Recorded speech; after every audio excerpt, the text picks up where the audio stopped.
Budaya merupakan hasil dari olah rasa dan karsa manusia. Kekayaan budaya Indonesia menjadi modal munculnya keberagaman produk kerajinan Indonesia. Produk kerajinan tersebut diantaranya berasal dari bahan alam yang banyak tersebar di bumi Indonesia. Oleh karena itu, produk kerajinan yang dihasilkan dari setiap daerah memiliki kekhasan, dan sejak dahulu masyarakat Indonesia telah menggunakan produk kerajinan sebagai alat untuk memenuhi kehidupan sehari-hari. Nah, kini kerajinan ini berkembang fungsinya dan dapat dijadikan sebagai hiasan baik interior maupun eksterior. Bahan yang digunakan untuk membuat kerajinan biasanya berasal dari serat alam.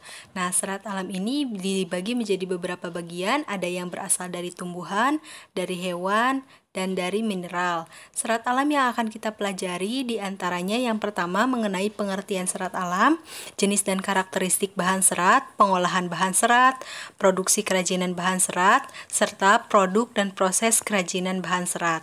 Untuk yang pertama kita bahas tentang pengertian serat alam.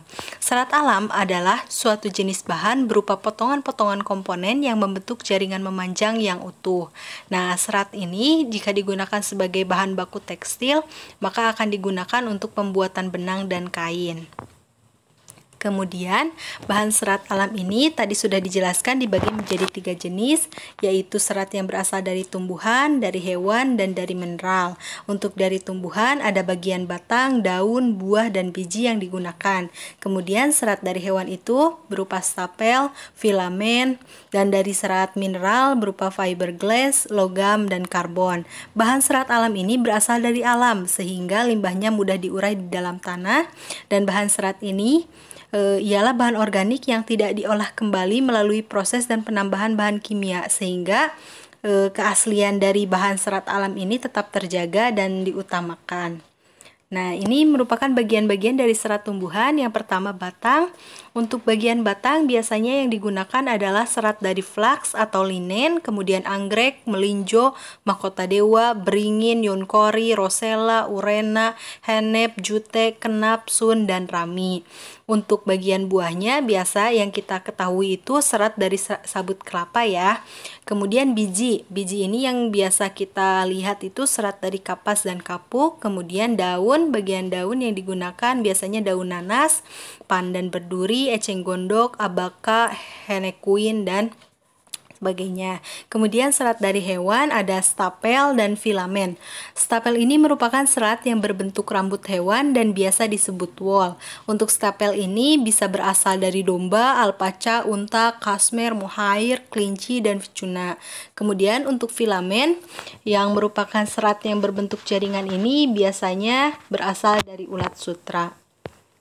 Untuk selanjutnya kita membahas tentang karakteristik bahan serat alam. Nah, di sini sebagai contoh kapas yang merupakan bagian dari tumbuhan itu biasanya memiliki karakteristik terasa dingin, sedikit kaku, mudah kusut, mudah menyerap keringat, rentan terhadap jamur, dan mudah terbakar. Sedangkan serat sutra ini memiliki sifat berkilau, sangat bagus, lembut, tidak mudah kusut, sangat halus, kemudian kekuatannya tinggi, tidak mudah berjamur, mudah terbakar, berbau seperti rambut terbakar. Untuk serat wool, ini agak kuat, tidak berkilau, seratnya ini keriting, kekenyalannya tinggi, elastisitas tinggi, penahan panas yang baik ternyata ini wool, dan tahan terhadap jamur dan bakteri. Nah, untuk karakteristik bahan serat alam kita gunakan tumbuhan dan hewan sebagai contoh. Selanjutnya kita membahas tentang serat buatan. Kalau serat buatan ini serat yang tentunya dibuat oleh manusia, sehingga serat dari molekulnya ini disusun secara sengaja oleh manusia. Sifat dari serat buatan ini sangat kuat dan tahan terhadap gesekan. Nah, seperti halnya serat buatan yang dibuat oleh manusia, berarti sifat dari serat buatan ini dapat ditentukan oleh keinginan manusia. Jenis dari serat buatan ini dibagi menjadi 3 kelompok, yaitu ada rayon yang terdiri dari rayon viskosa dan rayon kupramonium. Kemudian ada polimer sintetis yang dibagi menjadi 2 jenis, yaitu poliamida yang kita kenal sebagai nilon, dan kemudian poliester. Dan ada yang terakhir itu serat akrilat. Serat akrilat ini serat buatan yang jenisnya mirip seperti wool.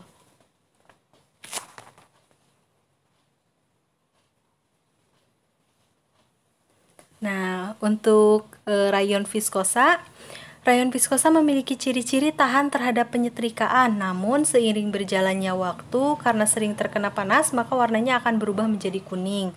Kemudian, kekuatan dari rayon viskosa ini juga akan berkurang karena penyinaran dari sinar matahari.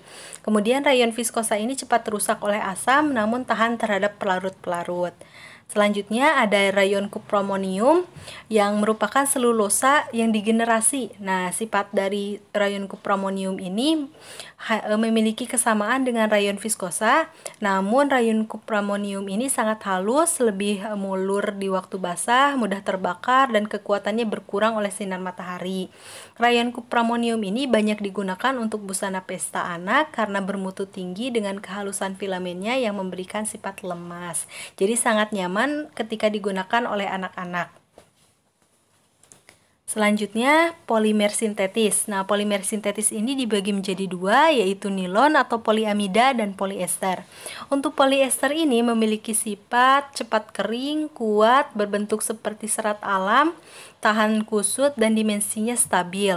Kalau nilon atau poliamida ini memiliki sifat kuat, tahan gesekan, daya mulurnya tinggi, elastis, dan mudah kering. Kemudian untuk serat akrilat, serat yang mirip dengan wol, ini mempunyai berat jenis rendah sehingga sering diberi julukan hangat tak berbobot. Jadi bahannya ini hangat tapi masih ringan untuk digunakan. Serat akrilat ini digunakan sebagai pengganti wol, namun lebih ringan, lebih lembut, tidak gatal, dan mudah dicuci sehingga serat ini menjadi saingan dari serat wol. Oke, teman-teman, begitulah materi tentang serat alam dan serat buatan. Jangan lupa untuk mengklik tombol like, jangan lupa untuk mengklik tombol subscribe, dan komen sebanyak-banyaknya. Terima kasih.